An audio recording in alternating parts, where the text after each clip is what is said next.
Hello everyone, welcome to our channel. Of course, when I say our channel, I mean the Stage Door. Here on the Stage Door, we have often come to the defense of the defenseless, and by the defenseless I mean well-adjusted celebrities like Joshua Bassett and Lin-Manuel Miranda who don't know we exist and don't need our help. But not all heroes wear capes. Some heroes scream into the void on their YouTube channel to an audience of fierce she's, theys, and gays. And you know what? That's the way it should be.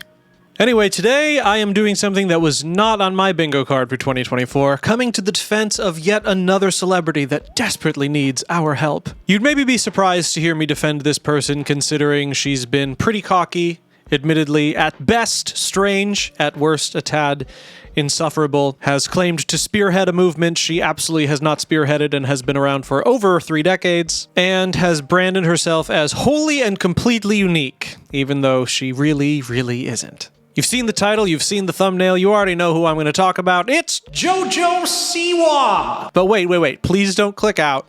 Please don't click out.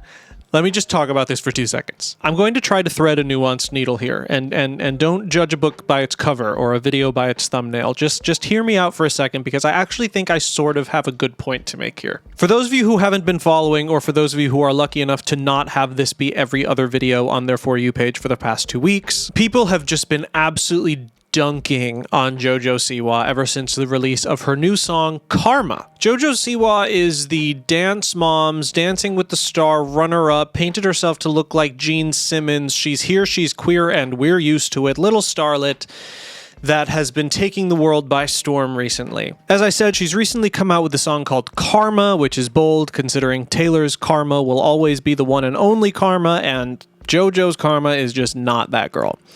But that's my opinion. Anyway, here's the drama. Karma was originally recorded by an artist named Britt Smith in 2012. It was allegedly then sold to the Miley Cyrus music team, where the song was shelved until recently, when it was bought by JoJo Siwa's team, re-recorded, and subsequently released. I personally think that Karma is bad, but I actually need to walk back that claim, because if I think about it being released by Miley Cyrus, I actually think it would be a bop. So I guess maybe that's illustrating a little bit of bias already in my take, so we're not even going to talk about that. Now, it didn't take long for TikTok to discover that Karma already existed in another form and already had a shelf life with another artist, prompting people to say that JoJo Siwa lied about the fact that she wrote it, even though someone else wrote it, and stole the song from Miley Cyrus. Admittedly, I didn't care to actually research this topic for more than like 15 minutes, but from everything that I can tell, there's no evidence to support the claim that JoJo Siwa ever lied about writing this song. And in terms of the claim that JoJo stole this song from Miley Cyrus, that is just absolutely untrue. I hate to break this to you, but so many of your favorite pop stars buy songs from other pop stars that neither of those two pop stars even wrote. This happens all the time. Someone writes a song, they sell it to someone, it sits on the shelf, no one uses it, then their team is sort of like, okay, to get a little bit of extra cash flow, we're going to take this thing we bought from this writer and sell it to another artist, and then that's how people's songs get made. People pass songs along all the time. And this is actually a fascinating thing you can do with this free time, is to look at some of your favorite songs and see who actually maybe was supposed to have released the song in the first place before it was bought by a different artist. So actually, in terms of that drama, JoJo lying, JoJo stealing, nothing wrong actually happened here. This is just one of those terrible things where TikTok creates a narrative, pushes that narrative, and eventually the narrative becomes so popular that people think it's true.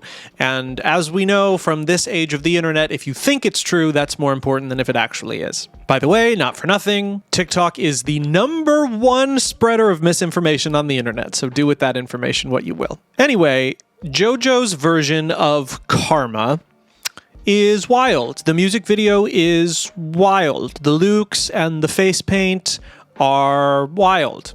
The self-congratulatory arrogance in her PR campaign about the song are wild. And it's not going to take you very long if you do a little search on the internet to see all of that. Her self-inflation got to a critical point where she claimed to be the inventor of a brand new genre of music. Gay pop. which I'm not even going to waste our time by diving into how untrue that is. Gay pop and gay music and gay art have existed as long as gay people have existed, and believe you me, the gay movement did not start with JoJo Siwa, so we don't even have to go there. We already know just self-evidently that that's a crazy thing to say. So, sure, I take issue with the self-congratulatory manner in which she's been approaching this PR campaign. I take issue with the fact that JoJo Siwa claims to be the captain of a cruise she's been riding on for free. I absolutely concede to the fact that this PR campaign has been less than ideal. Is it annoying? Yes. Have I rolled my eyes? Yes. But here's what makes me roll my eyes even more. JoJo Siwa is 20 years old. Can we all just calm down? We've seen young stars, from Britney Spears to Amanda Bynes to Lindsay Lohan to Shia LaBeouf to Winona Ryder to Frankie Muniz to even Miley during her Can't Be Tamed era, Justin during his I'm Going to Pee in Buckets era. How many more of these young people do we have to shit on until we realize that we are a big part of the problem? Being a cocky, self-centered know-it-all is actually very developmentally appropriate for a 20-year-old person. And I'm so sick of seeing all of these people pearl clutching about how sad it was what happened to Lindsay and Britney and Justin when those were the same people who were sensationalizing the very process of growing up. There is a big difference between calling people out and calling them in. I am very disappointed in the queer community for shitting all over someone who is newly exploring their queer identity and doesn't know all the same stuff that they didn't know either until they did know it. The only difference is they weren't learning it under a microscope, so they did not have to endure the constant criticism as someone in the spotlight does. Personally, I don't really care that much about how much of a fool a 20-year-old is making of themselves. You want to know why?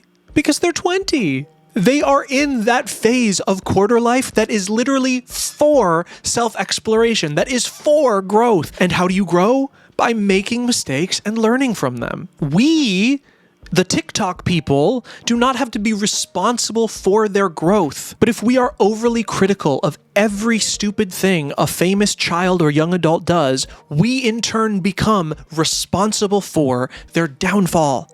We have seen this happen with young celebrity after young celebrity after young celebrity, and it is only after we have driven them to the point of such shame and criticism that they literally lose their minds do we decide to have empathy for them. What if we put the empathy at the front of the process and see if maybe the process in turn goes differently than it has all the other times? And I've heard the argument, well, they're famous. They have to know their place in society. They have to be responsible for conducting themselves with the blah, blah, blah, blah, blah, blah. No, I don't concede to that argument at all, especially if you're young. This is the trade-off. When you're young, you're pretty and you're naive, and then you make a lot of mistakes and you develop some wrinkles, and then you become a little uglier and a lot wiser. And as a consequence of that wisdom, you become aware of your place in the broader picture, but you're not aware of that when you're young. Holding seasoned adults who have learned their lesson responsible for their place in society, that's one thing. But someone who literally has been a legal adult for 2 years and doesn't know anything yet, it's ridiculous to hold them to those standards. And if you're really going to sit here and tell me you had it all figured out when you were 20, and if you were made into a celebrity, all of the choices you would make, you'd be completely comfortable with them being telecast for the entire world because no one would judge you because you were absolutely perfect, I would look you square in the face and say you're a liar. Which is to say nothing of another uncomfortable truth. No one chooses to be that famous. No one. Everyone wants to be famous, so if you could choose to be famous, everyone would be. But you don't. You don't get to choose to be famous, and no one can prepare themselves for being famous. Whether they're 15, 20, 30, 60, it is a dehumanizing and imperceptibly confusing phenomenon. Because being famous means you don't get the privacy to grow. Being famous means you don't have the luxury of having people in your corner who don't also have a profit motive. Being famous means you are constantly under the scrutiny of people who enjoy the anonymity of calling you out, even though they themselves are just as imperfect as you are, but do not have to live up to the same standards because no one is paying attention to them. And those people have gamed the internet to make a name for themselves by dragging your name through the mud because they know that they can have comfort in the fact that no one will remember what their name is, pretending that they have some prescience, that they have any sort of leg to stand on of saying, I wouldn't do it that way, when all they have is the gift of hindsight because they're criticizing what someone else did after they did it.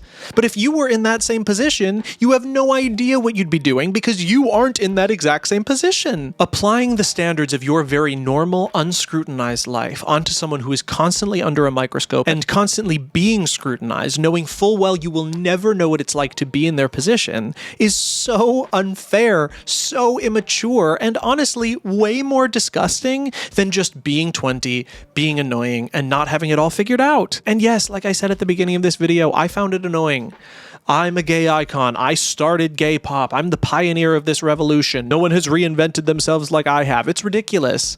It's pompous. It's arrogant. But she's 20. She'll learn her lesson. She'll figure it out. She will learn her place in the long story of queer culture. She will learn that being cocky and being insufferable lands you in a place where you are very lonely, friendless, alienated, and disliked. She will learn that lesson in the same way that all of us learn that lesson, by living. So in my opinion, JoJo's job is to be 20, to make mistakes, to learn and grow for them. And our job is to shut the f up and let 20-year-olds be 20-year-olds, even if they're annoying, even if they get it wrong. Letting them figure out what they're doing wrong is the only way they're going to grow up and do it right. And constantly criticizing people because they aren't doing it right is the only way to guarantee that they will keep doing it wrong.